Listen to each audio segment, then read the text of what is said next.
Today's guest is Dr. Mike Van Thielen.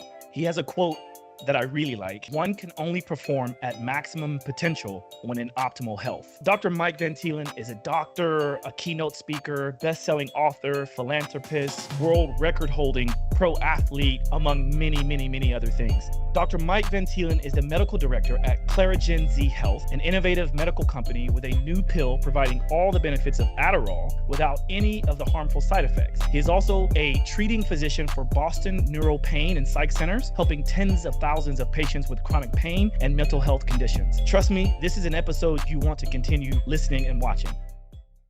Welcome to Simply Walk the Talk. Our bodies and minds adapt to what we do most of the time. If you want to change your body and mind, you must change what it is you do most of the time. This podcast explores all things health, wellness, fitness, lifestyle, and biohacking. Stay tuned as we explore various thoughts, methods, and experiences from a multitude of conversations between our interesting guests and experts through many fields of work. Sit back, relax, and enjoy the show. Simply walk the talk.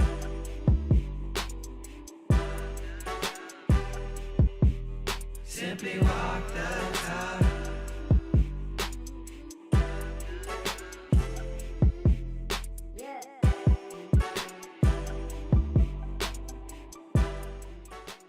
Dr. Mike Van Thielen, welcome to the show. Thanks for having me. It's a pleasure. Yeah, it's really interesting because when doing some of the research and learning more about you and what we're going to talk about today, I couldn't help but notice that you wear many hats. And I was like, I know even Gordon and I were trying to figure out like the best lower thirds to use for you because, we'd have to have like an entire page to list all the things that you do. So with that, I'm excited to kind of learn more about what you know. And I would like to start with your background so that people understand why it is you've done so much and how you've gotten to where you are today. Yeah, no, of course, a long story, but we'll keep it short. Most people can recognize an accent. I'm originally from Belgium. I grew up there with my brother and my mother. My mother worked really hard to provide for the two of us. And basically, we survived, of course, but I had to be a little bit of an entrepreneur at a young age if I wanted something extra. So I actually, at a young age, I went to flea markets to try sell some stuff I found up upon my grandmother's attic to make a little bit of money. And then I wanted to go to college. Luckily, in Europe, college is not that expensive. So I was doing private swim lessons, teaching swimming to kids. And also, I started to become a DJ to make some money so that I could go to the University of Brussels. Initially, I did physical education, which was a lot of fun because I like sports. But obviously, what are you going to do with that ultimately? So then I proceeded to do physical therapy. And that's when I ended up traveling with the Belgian Olympic swim team in preparation of the Olympic Games in Atlanta in 1996. And then after the Olympic Games in 1996, they apparently were short of physical therapists in the United States. So a recruiter called me up and basically asked me if I wanted to come work in the United States. And I was only in my 20s. So I saved $400, put my jeans on, packed my backpack, and came to live the American dream. And then basically I was exposed not just to conventional medicine, but also what they call or label alternative medicine. And I got really interested in those modalities. So I went back to school to the College of Integrative Medicine in Florida, Orlando, got my license in acupuncture, Doctor of Oriental Medicine, certified in Chinese herbs, homeopathy, and all that kind of stuff. But after another 1,000 patients, I was a little bit disappointed because these alternative therapies are indeed less invasive and less harmful than conventional medicine, meaning drugs, injections, and surgeries. But they really didn't give me the long-lasting results either. So I decided I had to go back to basics. And that's when I decided to get my PhD in holistic nutrition. But I also started looking at animals in the wild and finding out the truths from Mother Nature, because Mother Nature doesn't lie. And by combining that PhD in nutrition and looking at animals in the wild, I really became very confident in helping people regaining control of their health, optimizing health. And today, what we call biohacking, objectively reversing their biological age. And that's why I'm regarded an expert in today. So that's basically a little bit my journey in short on where I am today as a coach mentor, not only helping people with their health, but also their business when it comes to productivity, focus, engagement, or in their personal life. Beautifully put. And obviously, I think it's obvious, we're going to talk a lot about the productivity, the focus, because I feel like in today's world, we need more of that. We need more awareness around that. And so some of the methods and the products that you promote and that you utilize, we're going to really dive in on that. But before we do that, I couldn't help but notice when I was looking online and doing more research on you, and then even seeing you now, I can't help but notice that you're a very fit guy. And the idea of you being a world record holder comes to mind right now. So can you talk a little bit about that, about, you know, what it is that you did to have a world record? Yeah, it's also an interesting story for sure, because when I was young, 7, 8, 9 years old, and in elementary school in Belgium, I was the fastest runner of the class. I was on a soccer team, basketball team, but a friend of mine was part of the local swim team. So when it came to swimming, I couldn't win, and apparently I was a sore loser. So I can't really remember, but my mom tells me that my solution to that problem, me not winning, was to actually join the local swim team myself. And that's where I found my passion for swimming. But today I still joke that it's actually my worst sport. But fast forward, I swam from age 8 till about age 24 in Belgium, had several Belgian age group records and national records and titles.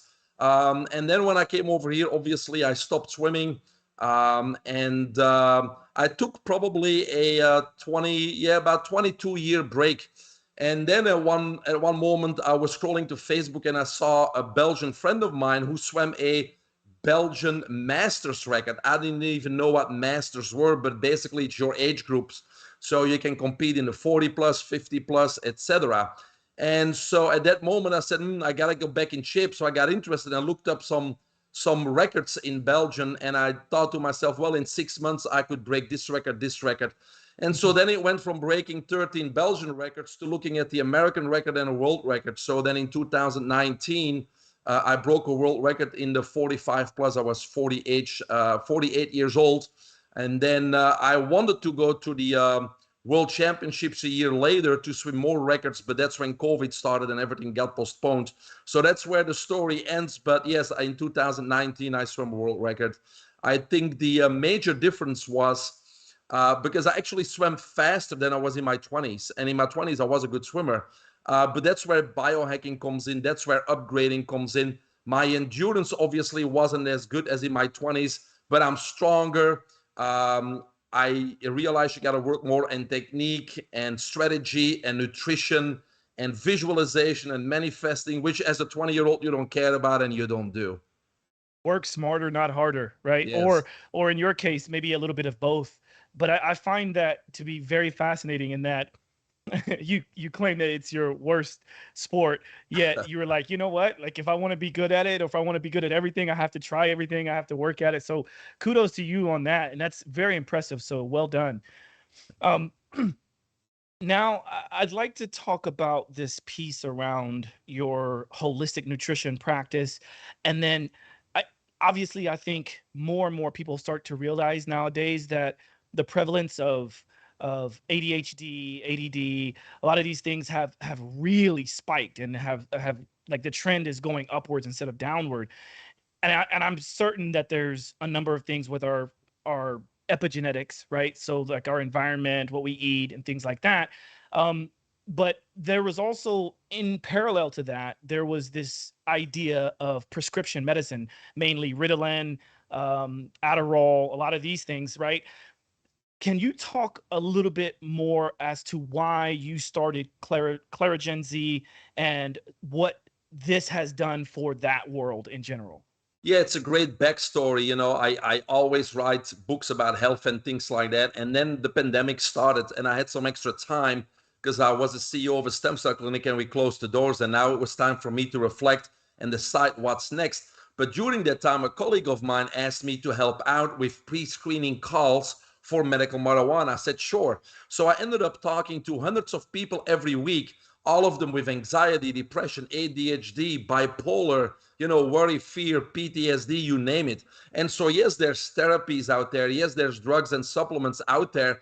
But when I really, talk to them and ask them a few more questions, there was a common ground, which people don't talk about. And the common ground really was, there's no purpose in life. There's so many people that live today that go day by day, going with the motions, being bombarded with 14,000 digital messages and unable to organize that chaos in our heads, going through the motions at work, getting bombarded with extra work from the boss, going home, trying to get the kids to soccer, dealing with your partner. And so we never get caught up, and we are, our life is scripted for us. And so the problem with that is, if you don't know what tomorrow brings, literally or financially, and what next week brings, or next month, or next year, obviously, if I put myself in that place, I would be worried, I would be uncertain, which then leads to anxiety, depression, etc. So I find a lot of people are in that situation, but I think if they would just address the underlying cause, meaning finding purpose, having a passion, having fire, pursuing your dreams, and knowing what tomorrow brings, meaning being organized, being in control of your calendar, being in control of your life, creating that clarity and that vision, I think a lot of those mental conditions would simply go away. And so being in that pandemic, or having talked to hundreds of people, I now help people with their purpose, with organizing and controlling their life, with maximizing focus and productivity, freeing up valuable time, etc. But obviously, on the side of that, I noticed that a lot of those people are on these drugs like Adderall, Wellbutrin, Ritalin, etc. And obviously, I never can promote drugs. They have many adverse reactions. In the long term, they never do our body, our mind a favor. And they only should be very temporary solutions, but most people are on them all the time. So at that point, my quest started to look for the natural alternatives, which are called nootropics. So we have smart drugs, which could improve focus and productivity and get those, distractions gone. But then we have the natural alternatives, which are called nootropics. And there's many nootropics that we know of. Of course, caffeine, nicotine, ginkgo biloba. There's many Ayurvedic and herbal medicines that also are considered nootropics. So I was going that route, and I stumbled upon a doctor that worked for Boston Neuro, Pain, and Psych, and he identified, or he discovered, a key ingredient which now is being patented as biocitroid. But biocitroid basically is a terpene from a specific type of blood orange or citrus fruit, if you will, from the southeast region of Asia. And biocitroid, or this terpene at 30 milligrams or higher, has been shown to pass the blood-brain barrier. So within 30 minutes, you can feel the effects of biocitroid, while most other supplements you need to build up into your system to hopefully experience a positive effect in a few weeks. So this works pretty quickly. And then I started working with them because we decided we need to add some synergistic compounds to this biocitroid. So we added L-tyrosine, which, as you know, is an amino acid that really helps with memory and recall and things like that. We also added phenylalanine, which is a neuroagent, which again helps with photographic memory, recall, and those types of things. So it's all very synergistic. And then the last one, or the third one that we added, I think is probably the most important one, is phosphatidyl, because phosphatidyl has been shown in research to stimulate NGF, nerve growth factor. So that helps us also recruit more brain cells, form more brain cells, helps us with neurotransmission, etc. So when we put those four ingredients together, we have something that works quickly, that does not have any jittery side effects like caffeine or nicotine, and that doesn't have any long-term side effects. So that's why I started promoting this as an alternative, especially for students and young people, as an alternative. So let's try this to see if it helps you focus, if it helps you with productivity versus being on those harmful drugs. And at the same time, I started to write my last book, which is called the IZOT method, Unleash Your Superpower, which talks about maximizing focus and productivity and freeing up valuable time, because it's not always about supplements or drugs. It's about, let's get organized. Let's implement strategies and tips that would help you eliminate those distractions. Let's educate people about dopamine overload. And if we do that, we can control 90% of that focus and productivity. And maybe we don't need a drug. And maybe we don't need even that nootropic that I'm talking about. You know, what's interesting is there's a lot of things that come up, and thank you for explaining the ingredients and what they do, because I'm certain that people who are at this point still listening and watching, that's one of the first things people want to know. Okay, what's in it? You know, are there side effects? Is it potentially addictive? I know these are a lot of the normal questions. So you've addressed some of the fact that there's not many side effects. What about the addiction piece? And also, how long should one expect to sustain said results, right? So you mentioned that they should be able to feel it within 30 minutes. How long should they expect that to last? And then, is this something you take once a week? Is it something you take every day? Should you cycle on and off of it? Yeah, no, great question. So again, yes, it should work within 30, 40 minutes, and then it should last about 6 hours. So when you know, realistically, you only need one a day, unless you're one of those executives that works 24/7, then maybe you need two a day, right? But again, what I would suggest people is not be dependent on anything. This is not something you can get addicted on at all. There's no possible side effects. There's no long-term side effects. Each of those individual ingredients have been proven 100% safe. They just contribute to your overall health and well-being. They happen to be upgrading the mind and have you focus better. And again, it works well for some people, and other people don't seem to respond. So it's always something that I suggest people you try. So for the listeners that want to try a free sample, go to trysmartpill.com, get a free sample. If it works, great. If it doesn't, also. But to answer your other question, is should you keep taking it all the time? I don't think so. I think it's a facilitator when you need it. And while you're using it and it feels it works, you really need to start to learn implementing tips and strategies to increase focus and productivity. You mentioned the Pomodoro technique before we started the podcast. There's many other things that we can do in our environment, and many things that we can do to eliminate those distractions and avoid a dopamine overload. So we can talk about that. But I think, you know, while you're on this nootropic, if it works for you and it gets you into that zone, or your ability to focus better, that's great. But still, we want to try to find techniques and things that work for you and create a power routine that you can count on and basically get you in the zone on demand, because that's what the book is about, getting in the zone on demand. And that may work without a smart drug or a nootropic. And so eventually, I think, to answer your question is, you know, let's design or let's create a power routine that works for you, so you are in the zone and you can produce and you can be focused.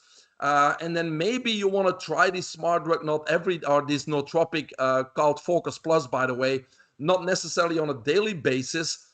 Eventually, once you get that power routine down, but maybe just before a great speaking engagement where you really want to deliver, or before an important meeting, or before you go compete in any competition. So at that point, it may be that icing on the cake to get you really honed in and really being into the zone. So there's no reason you couldn't use this supplement on a daily basis. But at the same time, I always encourage people to, you know, really create a power routine that you can count on to be productive and be focused.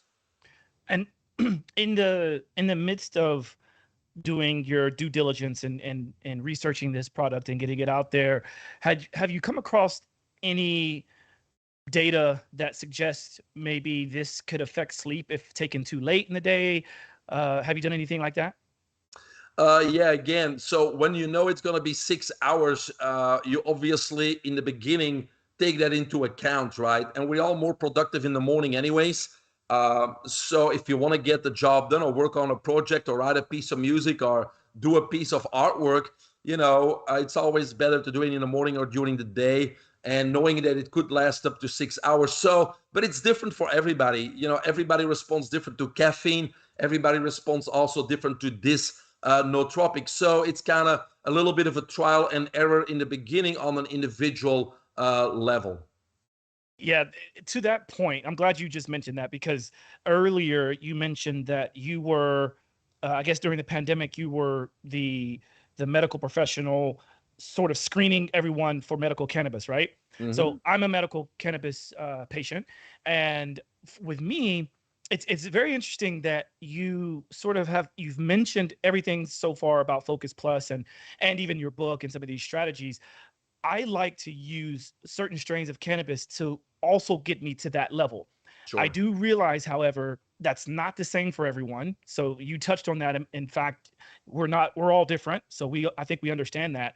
But what is interesting about Focus Plus, at least enough to get me interested in trying it, is obviously I can't always have cannabis with me, nor do I always want to depend on that anyway. Yeah.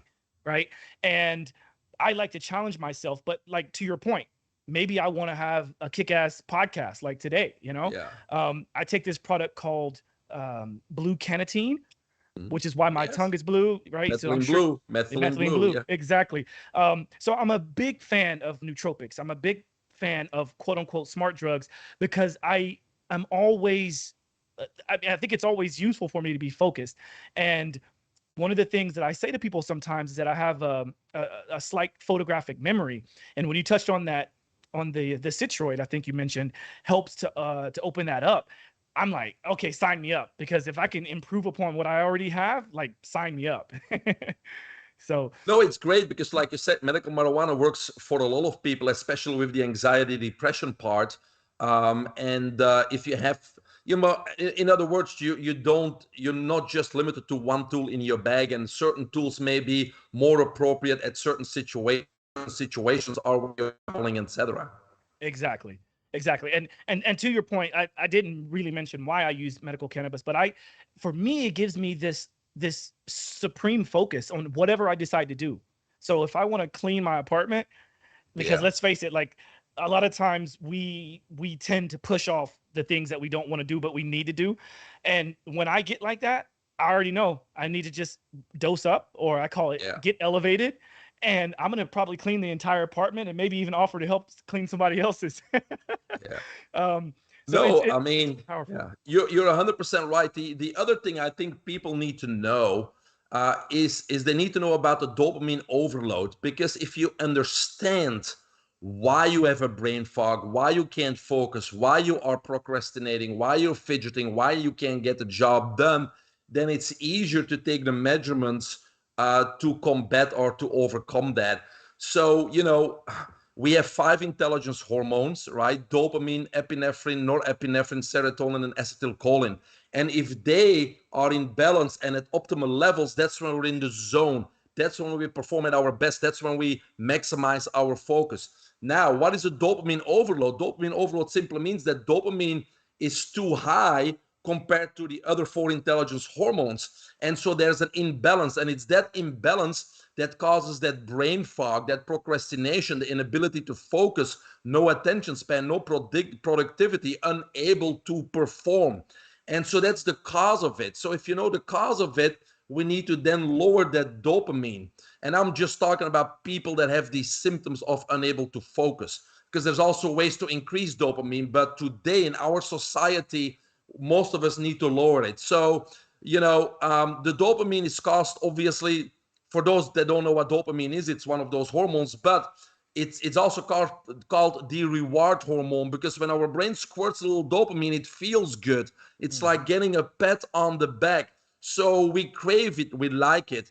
And so sugary drinks and energy drinks and bad food usually gives us a dopamine squirt, which we like. And then today it's even worse, because now we have this social media. And that's why many of us are addicted to social media, because when somebody comments on our post or hearts our Instagram, it's a dopamine squirt and we like it. So we seek more of it, many times unconsciously. So once we understand that the dopamine overload is causing us the inability to focus and be productive, then we can upgrade our diet, reduce the sugary drinks, reduce the energy drinks, and start to take the measures necessary to get in control of our social media, so we can balance those hormones and optimize those hormones. And then we can work on those types of things. And a smart drug or a nootropic may be part of that, but many times it's kind of taking control of that social media, taking control of your life, assigning a designated place in your house or the office to work on your projects or to do your homework, letting people know not to disturb you, taking that phone and putting it on airplane mode so you can focus, implementing the Pomodoro technique, which works for some people, not for others, which basically is a technique that says you're going to be focused and work 20, 25 minutes straight, no phone, no distractions, close the door, and then there's a 5-minute break mandatory where you walk away and do something else, and you repeat that cycle 4 or 5 times. So there's many tips, many strategies, many things that you can do to eliminate distractions so you can focus and be productive and get that dopamine in balance with the other intelligence hormones. That's a perfect segue into our Pomodoro break. Like So, yeah, Gordon, you're like, yep, he's ready for it. So we do this a lot on the show, and I think you're the perfect guest to go through this. And I know before we started recording, you mentioned that you have some techniques like this in your book. So we'll obviously list this in the description and talk more about it at the end of the show as to the best place you can find out about the book and whatnot. But let's talk about what you do in situations when you've been sitting or standing or just sedentary for long periods of time. Well, yeah, like now when it's sedentary, you got to get up and move, right? We're designed to move. Movement doesn't necessarily mean exercising or going to the gym. It's actually just moving, whether it's walking or dancing or, running or jogging or whatever it is that you want to do. But we need to move. We're a plumbing system. Our cardiovascular system is a plumbing system. It needs to move. And so is our lymphatic system, which is part of our immune system. So we need to hydrate, drink a lot of water. So during breaks, yes, you need to drink a lot of water so nothing gets clogged up in those plumbing systems. And we need to move. And so we can just move, or you can have a vibration platform or a mini trampoline, but we need to move during the day in order to stay healthy. You can do Tai Chi, you can do any type of movement as long as you're moving. So that will be the best thing to do, is get up, swing those arms, do a few squats, walk outside, hydrate yourself, and get everything moving. Could you give us a physical example? It doesn't have to be for a long period of time, but I just would love to see something. So for one, this gives... Yeah, if I stand up, you won't see me anymore. But usually what I would do is I would shift my weight when I stand up from left to right. So I'm rocking, and then I'm going to swing my arms, left and right in rhythm with my legs, rocking left and right. So it end up being a whole body movement that really gets the heart going a little bit, but involves the core, involves the arms and the legs. And usually 3 minutes would be pretty good to get a good cardiovascular and lymphatic effect. Beautiful. For those that are curious about more these little techniques, there's a thing that I like called the NO dump, which is a nitric oxide dump, and it's another sort of brief movement. I think I have some video examples of it on my YouTube, and it's something that you could also do. It takes a few minutes, and if you do that a couple times throughout the day, chances are your circulation is going to be a lot better. You're going to suffice that movement, that Pomodoro break, if you will. And I think when you have a plan in place, then everything else kind of works better. And I think it helps with productivity and with focus. So thanks for sharing that. And we'll keep at it. That's good. So, okay. You've got this book. You've got ClariGenZ. What else is within what you do, right? Because I know there's so many things, you wear so many hats. What else can we offer for people to kind of say, you know what, I want to find out more about this guy? Yeah, well, I'm really focused. It was in the past, it was all about health and the body. And then after COVID, when I got through this experience with, mental health, I'm really focusing more on upgrading the mind, right? And with upgrading the mind, there's many aspects. Number one, I really work with people on finding their purpose or confirming their purpose. Because when we're born, we're pushed in a certain direction by society. We got to go to school, then we got to go to college, and when we graduate, we got to work for somebody till we're 65, and then there's the golden years, which usually never come. Or our parents or teacher push us a certain direction. If dad's a lawyer, he probably wants you to go to law school. His mom's a doctor. She probably wants you to go to med school, etc. So many people, they may be successful in what they're doing today, but they may not be living their purpose. And so what I do with people initially is I try to either confirm that they are living their purpose or find their purpose, because we need that fire, we need their passion. A lot of people don't know their superpower. A lot of other people, they know their superpower, but they're barely tapping into it. So what I'm trying to do, today, and as a coach and as a mentor, is have people unleash their superpowers. So first, I really focus on purpose. Once we identify that purpose, we really need to start taking control of that life. And that's what we talked about today. We need to script our life. We need to have a plan, a strategy. We need to surround ourselves with a team, what I call a team of experts, which are not necessarily experts, but these are people that we need to reach our highest potential, people that are strong where we are weak, because we never work on our weaknesses. We need to continue to work our strengths, surround ourselves with people that are strong where we are weak. And so we need to have that plan. What are our dreams? What are our goals? What are the incremental steps we need to take on a daily, weekly, monthly basis? Who are the people that we need? And so when we have that passion and fire, and then we have a team and a plan and a strategy, the next thing that we need that mindset. We need to really work on our belief system that we can be successful, that we can do what other people can do, and that we can realize our dreams. So we need to eliminate false core beliefs. We need to make sure that we have no doubt in our mind that we can reach our goals and our dreams. Because if there's doubt in our mind, then the universe has two options: success or failure. If there's no doubt in our mind that we can reach our goals and our dreams, then the universe only has one option, and that's a big win. So I work with clients, techniques, breath work, visualization, manifestation, eliminating false beliefs, managing or controlling their emotions and feelings. That becomes very important, because the mind not only controls that body, but also creates our future and creates our success. So that's biohacking the mind, or upgrading the mind to that aspect. I like it. I can't help but at least ask the question, because we have talked about your swimming and the fact that you were doing all kinds of sports growing up. What is your fitness routine, or your sort of your day-to-day look like nowadays when it comes to physical fitness and health? Yeah, I was beginning of the year, I started swimming again, trying to go for the World Championships in Tokyo coming up next month.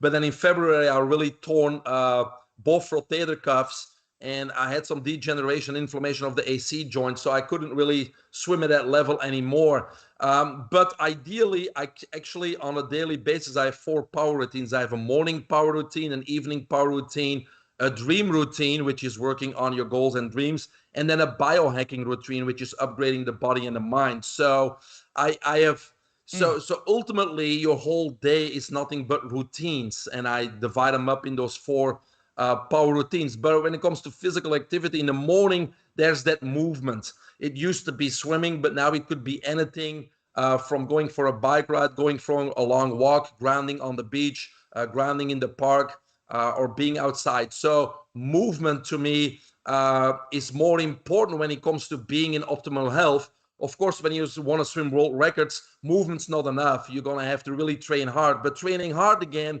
is a catabolic activity. It breaks down the body. So in the long run, performing or physical activity at the highest level is not necessarily the best for your health.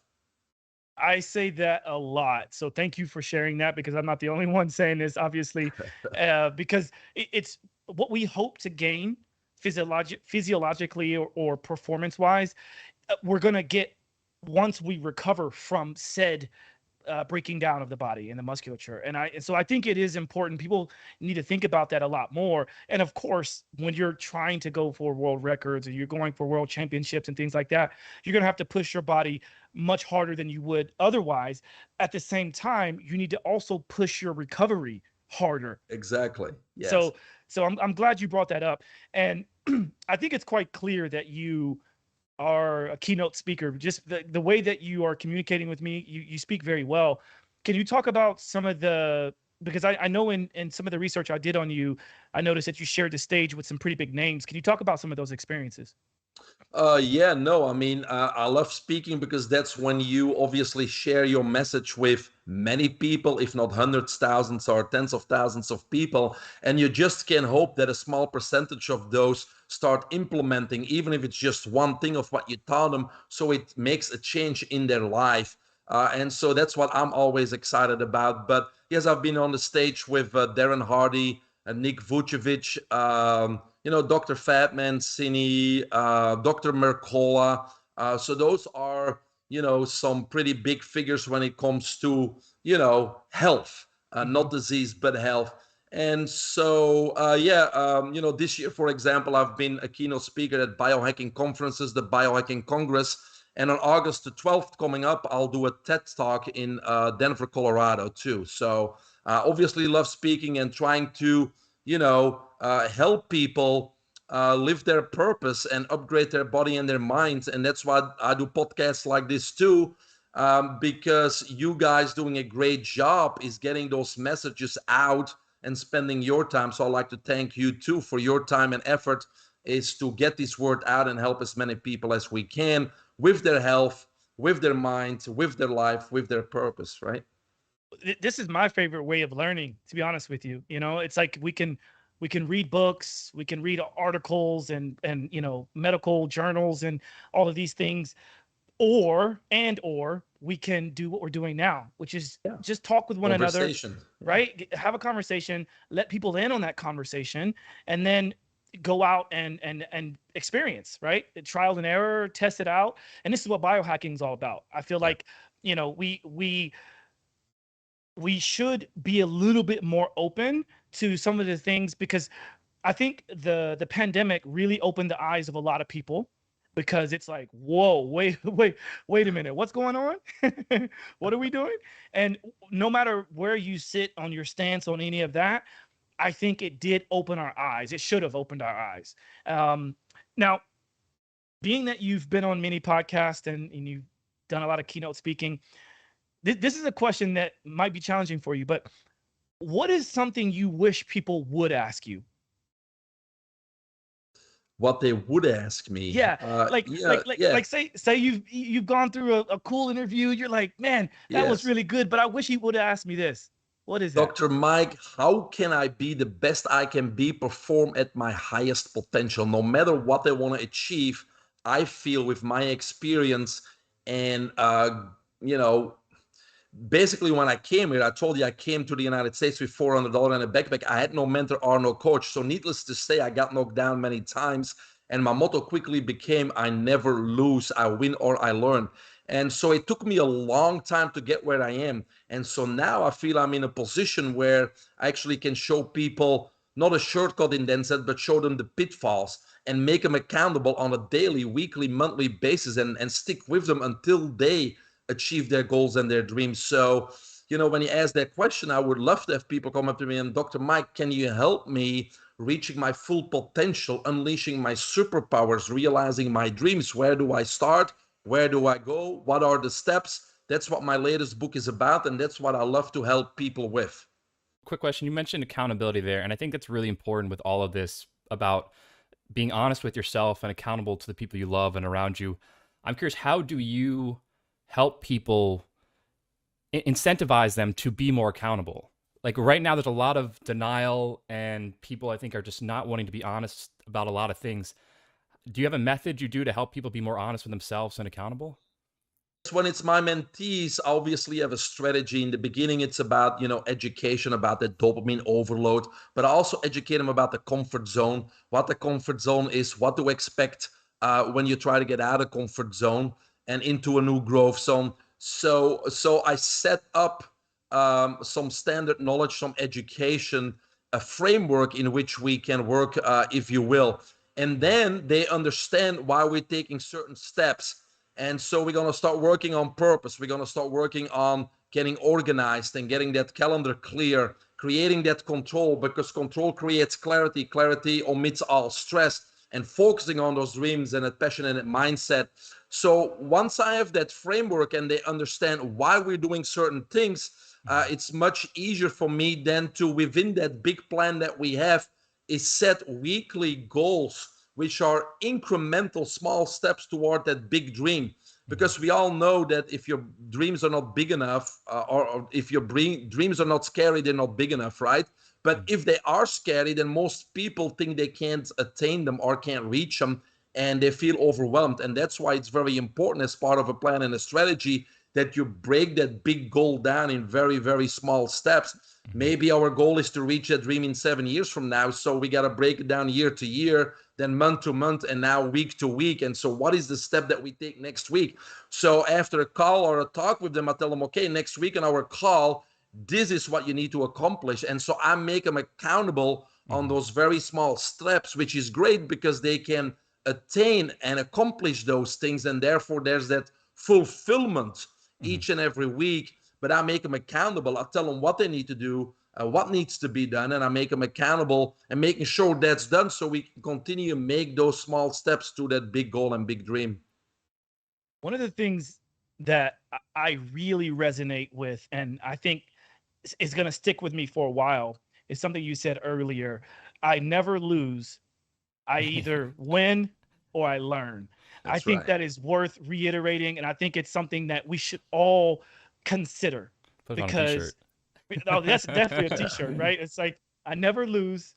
I either win or I learn. So with that, I want to make sure that we were able to talk about enough today, and I would love to have you come back on, because I think it would be important to kind of maybe go through your book a little bit more, because I, like you, have written a book, and I know the amount of work, the investment that goes in that. So I want to make sure to drive as much traffic that way as possible.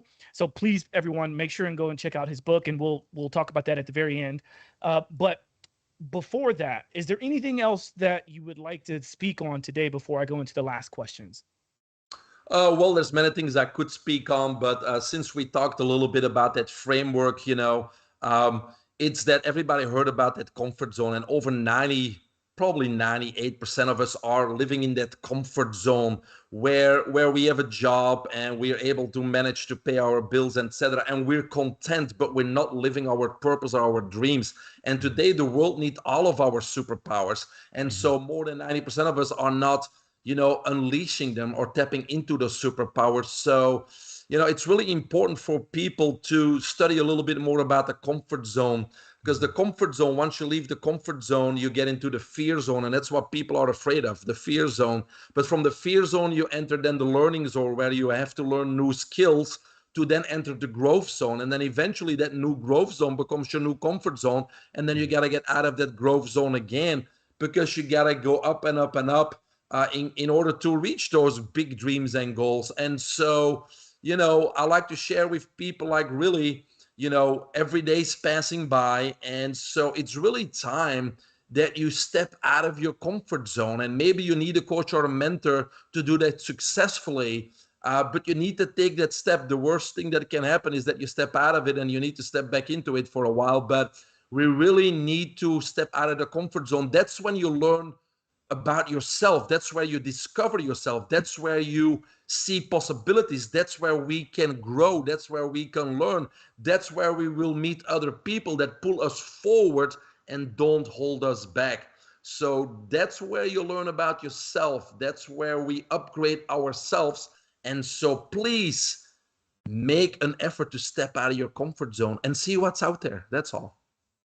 This is that's one of the main reasons why I like people to at least consider cold plunging or use of sauna, or something as simple as just taking off your shoes, going outside and grounding. Do some grounding. Right? Because, we our modern day human being is comfortable most of the time. We're inside, we are sheltered from the environment mostly, which also means we're not getting the negative ions from the earth itself, which is what we need, what we all need.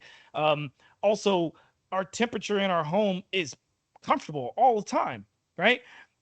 Like I noticed as an American, when I travel to Europe, there's many places that don't have air conditioners. Correct. And it's like, oh, okay, they're doing something right, and then also like the heating systems may not be that great. Like you might have to literally go out and chop down wood and carry it in, right? Like this is kind of getting uncomfortable, but it requires movement. And I also, there's another similar thing to your example of getting out of the comfort zone, and then eventually your new growth becomes the comfort zone, right? I love that. It's very similar to the conscious competence feedback loop to me. Mm-hmm. And for people who don't know what that is, I wrote about that in my book as well, because it's something that I use for my practice, for my physical fitness practice. When someone thinks they're doing something and I eventually let them know that that's incorrect, or show them that that's incorrect, that begins the conscious competence feedback loop, right? Yeah. And that's when it's kind of like, oh, wait a minute. So this whole time I thought I was doing it right, but now I see that I'm not. So now it's conscious, right? It's conscious that it's incorrect. And then you can turn that eventually into unconscious competence, right? And then it's just kind of this cycle. And then hopefully you're doing new movements, which would require more growth. So there's something there. There's some synergy in that. Yes, it's knowledge and skill. It's another thing. They say to change a habit, you need knowledge, skill, and willingness, right? So the knowledge is like understanding you're not doing something right and admitting it to yourself, like, ooh, I know I'm weak here, or I know I'm doing this wrong. Then you got to acquire the skill to change it. And then the third ingredient is the willingness. Are you willing to change it? Is it important to you? And those are the key 3 ingredients to change from a bad habit to a good habit. Beautiful. Said with a nice smile and everything. I love it. Okay. On the show, as we're wrapping up, I like to ask 2 questions. The first question is a fun one. What are your top 2 pet peeves? What are a couple of things that just drive you crazy? It doesn't have to be about your company or about anything we talked about today. It can be anything, literally. But what are 2 things? I would think people pointing fingers or making excuses for the lack of results versus taking responsibility themselves. It's always somebody else's fault. I think that's a pet peeve. And then maybe the second one, people being late, or always being late. I know things happen in life, but you have these perpetual people that are always late. And so, it affects other people, and I guess they don't understand it. So it has to do a little bit with selfishness or being considerate of somebody else's time, which is still our most important asset. So I think those would be my 2 pet peeves. Those are 2 really good ones. And I especially like the your mention about being late, because that's one of those ones where it drives me nuts, because I work very hard to be on time, and obviously life happens and things happen, but when it becomes perpetual, when you become that person, that's when you start to slowly see me drift away. Yes. Yeah. Anyway, my last question is, what is something you're most grateful for? I think most grateful is probably the ability, the fact that I was at different stages in my life surrounded by people that had me think out of the box, or that showed me a life lesson, or most recently show me that how important it is to surround yourself with the right people, because we have big potential inside ourselves, but you cannot achieve your highest potential by yourself. So it's becoming really important to identify the people that you need to reach those goals and dreams. And I've been fortunate and grateful over the last 5-6 years to get those people in my life to be able to accomplish that. What is before we go, I want to make sure people know how to follow up with you and kind of keep on top of the things that you're putting out. What was the link that you mentioned for people to try the Yes, the Focus Plus. Focus Plus? That is trysmartpill.com. Trysmartpill.com. Yes, and you get a free that's sample. TRY, everyone. Yes. Trysmartpill.com. And hopefully you'll be smarter so that you know how to spell try. Anyway, the name of your book again is IZOD? Yeah, the IZOD method. IZOD stands for In the Zone on Demand, Unleash Your Superpower. So you can find it on Amazon, the IZOD method, or obviously on my website also. Beautiful. And what is that website for everyone? The website is biohackingunlimited.com. Biohackingunlimited.com. And I noticed that you're also on social media. So could you rattle off the social media handles? Yeah, I'm not a big social media guy. I have them. Some marketing companies in the past put them together for me. I'm very inconsistent on social media, but from the website you can get to the YouTube channel, Instagram, etc. There's not that much information. I think my website is kind of the place where you can read about the mentorship programs. All my books are there. My Keynote Speaking is there. Right now, if you sign up for my free email, then you can get a free PDF of the latest book. You can schedule a free Zoom call with me to talk about your goals and dreams and see if I can help you. So everything really starts at the website, and from there you can get anywhere. Biohackingunlimited.com. Beautiful. And the next time we speak, I'd love to hear a little bit more about your experience in stem cells, because when you mentioned your own injuries to your rotator cuffs, one of the first things I thought about is like, oh, I wonder if he's using stem cells on that, and then also any kind of like medical lasers or red light therapy, anything like that. Yes, all of the above. Yes, I figured as much. So yeah, so we could talk about that on the next one. Good luck with your healing of your body. Good luck with everything else that you're doing. Thank you for your time. I very much appreciate it. And yeah, until next time, this is Josh. Gentlemen, thank you for having me. And yes, till next time. Peace.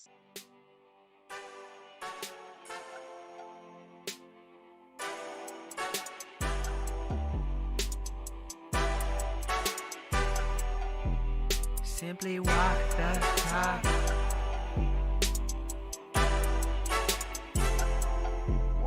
Walk the talk, talking facts. Move like me, but I move a little fast. Make my move, here to last. Fasten these seatbelts, I'm coming past. Take care of me, longevity. Hack my biology, better believe. Walking the talk, soul, mind, and body connected. Better come give us a listen.